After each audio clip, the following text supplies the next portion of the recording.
Möödunud neljapäev oli Järve linnaosas eriti värvikirev, sest hommikupoolne tõi linnavalitsuse ette kõigi linna lasteaedade vanemad rühmad ehk vilistlased. Kokku kogunes neid üle 350, misjärel asuti marsiga kultuurikeskuse poole, et maha pidada üks tõeline laulu- ja tantsupidu. Kultuurikeskuse esisele platsile laulma ja tantsima jõudsid kõik linna 15 lasteaeda, keda tulid toetama ka nooremad, et vaadata, kuidas ja missugune peaks välja nägema nende pidu järgnevatel aastatel.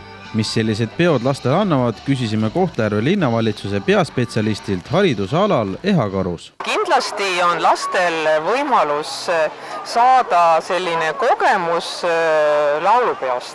See ei ole küll võib-olla selline päris suure laulupeo traditsiooniline mudel, aga siiski laste jaoks selline esmane laulupeo kogemus. Kindlasti on neil võimalik